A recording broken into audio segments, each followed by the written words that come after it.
Film की शुरुआत होती है एक ऐसी दुनिया से जहां पर ज़ॉम्बी वायरस फैल चुका है। इस वायरस ने दुनिया में तबाही फैला दी है। इस वायरस से ज़्यादातर इंसान या तो मारे गए हैं या फिर ज़ॉम्बी बन चुके हैं। बचे हुए कुछ इंसानों को गवर्नमेंट ने अपनी फैसिलिटी में रखा हुआ था, पर वो सब वहाँ कैदियों की तरह रह रहे थे। लेकिन फिर भी 8% सर्वाइवर ऐसे थे जो गवर्नमेंट फैसिलिटी में नहीं गए थे। वो लोग अपने घरों में ही थे। और इन्हीं बचे हुए कुछ इंसानों में से एक है रोरी, जो इस टाइम अपने हस्बैंड की ग्रेव के सामने बैठी हुई रो रही है। उसने खुद ही अपने हस्बैंड को मार डाला था क्योंकि उसका हस्बैंड एक ज़ॉम्बी बन चुका था। रोते हुए वो अपने घर के अंदर आती है और देखती है कि अब उसकी बेटी भी मर चुकी है, जिसके ऊपर उसके इन्फेक्टेड हस्बैंड ने हमला किया था। रोते हुए वो अपनी बेटी से माफ़ी मांगती है क्योंकि वो उसे उस वायरस से नहीं बचा पाई। अभी वो रो ही रही होती है, तभी अचानक से उसका दुख डर में बदल जाता है क्योंकि उसकी बेटी अब दोबारा जिंदा होकर बैठी थी। लेकिन अब वो इंसान नहीं रही, बल्कि एक ज़ॉम्बी बन चुकी थी। ये सब देखकर रोरी शॉक हो जाती है, लेकिन अब मजबूरन उसे अपनी बेटी के सर पर शूट करना पड़ता है क्योंकि अब उसकी बेटी भी बाकी सब लोगों के लिए खतरा बन चुकी थी। आज उसने खुद ही अपनी पूरी फैमिली को मार डाला था अपने हाथों से, और इसी वजह से वो बिल्कुल टूट चुकी थी। इसके बाद वो डिप्रेशन में चली गई और देखते ही देखते 2 साल गुजर जाते हैं। रोरी अभी भी अपने गम से बाहर नहीं आ पाई थी और दूसरी ओर एक बड़ा मसला हो गया था। गवर्नमेंट की ऑर्गेनाइजेशन सर्वाइवर के घरों में घुस घुस कर उन्हें निकाल रहे थे और ज़बरदस्ती अपनी फैसिलिटी में लेकर जा रहे थे, और अगर कोई उनकी बात नहीं मानता तो उन लोगों को वो लोग बेदर्दी से मार दिया करते। ऐसे ही टाइम में रोरी गन लेकर बाहर निकलती है टहलने के लिए। उसके फादर इन लॉ उससे कहते हैं कि करीब टहलना, दूर मत जाना, बाहर खतरा है। उदास रोरी अपने फादर इन लॉ से कहती है, अब जब सब कुछ लुट गया है तो किस चीज़ का खतरा। अब दूसरी तरफ हमें एक नया कैरेक्टर दिखाया जाता है जिसका नाम है नोवा, और वो गवर्नमेंट की फैसिलिटी से भाग रहा था और फैसिलिटी के लोग उसके पीछे पड़े हुए थे। उसके पास हम एक बैग देखते हैं जिसके ऊपर फैसिलिटी का लोगो बना हुआ था। इसका मतलब वो कुछ फैसिलिटी से चुरा कर भाग रहा था। वो गवर्नमेंट के लोगों को चकमा देते हुए जंगल में अपने दोस्त से आकर मिलता है। वो अपने दोस्त को बताता है कि मैंने फैसिलिटी से ज़ॉम्बी लोगों को ठीक करने वाला सीरम चुरा लिया है, लेकिन वहाँ से भागते वक्त मुझे गोली लग गई है। उसका दोस्त उससे कहता है कि अगर हम अभी यहाँ से भागे तो एजेंट के लिए हमें पकड़ना आसान हो जाएगा। तुम एक काम करो, तुम अपनी टोपी मुझे दे दो और यहाँ से भाग जाओ। नोवा अपने दोस्त को ऐसे छोड़कर नहीं जाना चाहता था, पर तभी नोवा का दोस्त उसे याद दिलाता है कि तुम्हारे बेटे को इस टाइम पर इस सीरम की बहुत ज़्यादा ज़रूरत है और तुम्हारे पास ये सब सोचने का वक्त नहीं है। वो नोवा की टोपी ले लेता है और नोवा यहाँ से भाग जाता है, और तभी कुछ देर में गवर्नमेंट के एजेंट्स भी करीब आ जाते हैं, जिन पर गोलियां चलाते हुए नोवा का दोस्त उन्हें नोवा से डिस्ट्रैक्ट करने की कोशिश में लग जाता है। एक एजेंट उससे काफ़ी चालाक थी। वो उसके पीछे आकर उस पर बंदूक तान देती है, और जैसे ही नोवा का दोस्त पीछे मुड़कर देखता है तो वो बंदूक के पिछले हिस्से से उसके सर पर मारते हुए उसे बेहोश कर देती है। फिर जब उसे होश आता है तो दोनों मिलकर उससे नोवा के बारे में पूछते हैं, पर नोवा का दोस्त नोवा के बारे में कुछ भी नहीं बताता। और इस दौरान लोगन को, यानी उस एजेंट को, गुस्सा आ जाता है और वो नोवा के दोस्त को शूट करके मार देता है। नोवा, जो वहाँ से काफ़ी दूर निकल आया था, इस सुनसान जगह में गोली की आवाज़ सुनकर समझ जाता है कि उसका दोस्त अब मर चुका है। इसलिए उदास होकर वो आगे बढ़ जाता है। यहाँ दोबारा हमें रोरी को दिखाया जाता है, जो नदी किनारे बैठे अपनी बेटी की यादों में खोई हुई थी। इस उदासी ने उसे पागल कर दिया था, और अब उसने सोचा कि क्यों ना वो भी वहीं चली जाए जहाँ उसका परिवार है, यानी क्यों ना वो अपने आप को ख़त्म कर ले। ये सोचते हुए वो गन को अपनी गर्दन पर रख देती है। इससे पहले वो अपने आप को शूट कर पाती, उसे करीब से एक अजीब सी आवाज़ आती है। पीछे मुड़कर जब उसने देखा तो वहाँ पर एक घोड़ा था जिसके ऊपर उसी ऑर्गेनाइजेशन का बैग लटका हुआ था। ये सब देखकर उसकी धड़कनें तेज हो जाती है और तभी उसे पास में एक जख्मी इंसान दिखता है। उसने पाँव से उसे सीधा किया तो हमें पता चलता है कि ये नोवा है। नोवा की हालत इतनी खराब हो गई थी कि वह बेहोश हो चुका था। रोरी देखती है कि उसे गोली लगी है और उसका जख्म भी खराब हो चुका है। वो किसी भी वक्त मरने वाला था, लेकिन मरा नहीं था। रोरी डरते हुए वहां से भाग जाती है, पर कुछ दूर जाते ही उसका दिल उसे रोक देता है। इसलिए अब वो नोवा को नोवा के ही घोड़े पर लादकर अपने घर ले आती है। रोरी उसे लाकर अपने अस्तबल में फेंक देती है। इसके बाद जब रोरी ने उसका बैग चेक किया तो उसे वहां से इन्फेक्टेड लोगों को ठीक करने वाली वैक्सीन मिल गई। वैक्सीन को देखकर रोरी खुश हुई, पर फिर उसे याद आया कि अब तो बहुत देर हो चुकी है।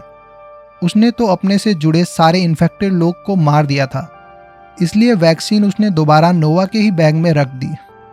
शाम में जब उसके फादर इन लॉ आए तो डरते हुए रोरी ने उन्हें नोवा के बारे में बताया।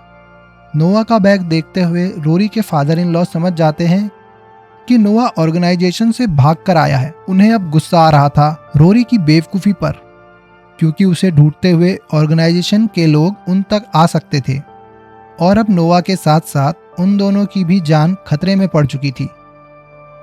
अस्तबल का दरवाज़ा लॉक करते हुए वो रोरी से कहते हैं कि सुबह होते ही इसे कहीं दूर छोड़ आना। अब रोरी इस चीज़ से काफ़ी ज़्यादा उदास हो गई। उसके फादर इन लॉ खाने की टेबल पर भी उसका मूड ठीक करने की कोशिश करते हैं और साथ ही उसे कहते हैं कि वो थोड़े दिन बाद शहर जाकर घर के लिए कुछ सीसीटीवी कैमरे ले आएंगे ताकि वो यहाँ की सिक्योरिटी बढ़ा सके। पर रोरी उन्हें टॉन्ट करते हुए कहती है, इस घर में बचाने के लिए बचा ही क्या है। यह कहकर रोरी अपनी बेटी के रूम में चली जाती है और उसके टॉयज पकड़कर रोने लगती है। फ्लैशबैक से हमें पता चलता है कि जिस दिन रोरी ने अपने हस्बैंड और अपनी बेटी को मारा, उसी दिन रोरी की बेटी का बर्थडे था। रोरी और उसकी बेटी दोनों ही रोरी के हस्बैंड का वेट कर रही थी, जो इन्फेक्टेड हुए लोगों की मदद करने के लिए बाहर गया था।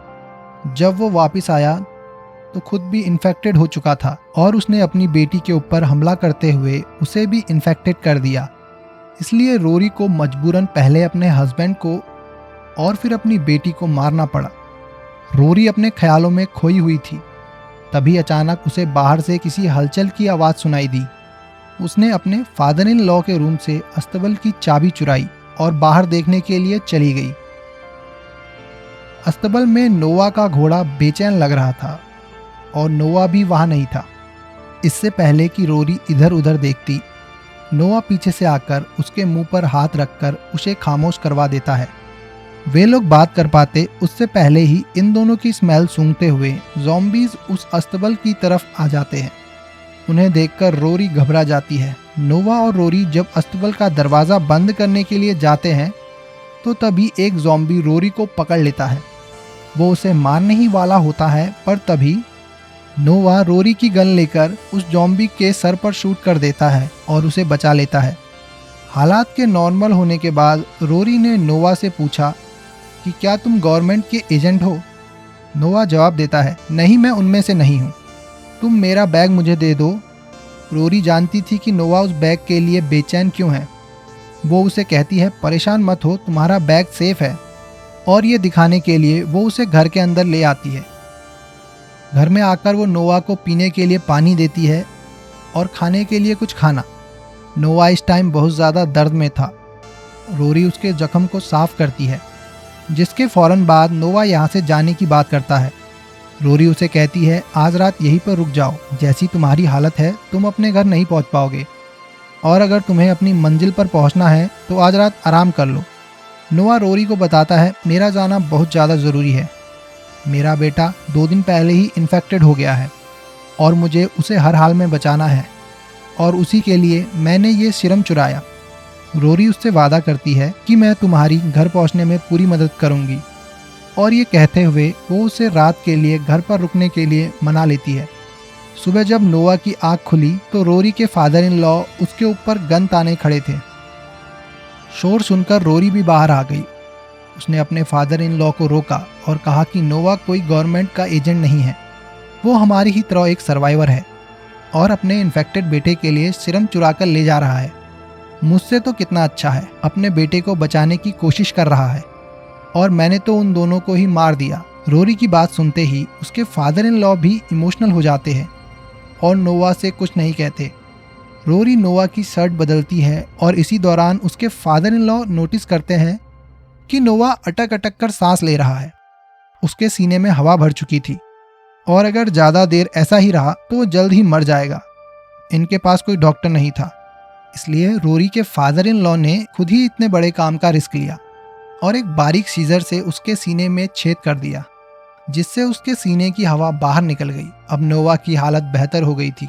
वो सांस तो सही से ले रहा था, लेकिन खून ज़्यादा बहने की वजह से वो अब बेहोश हो चुका था।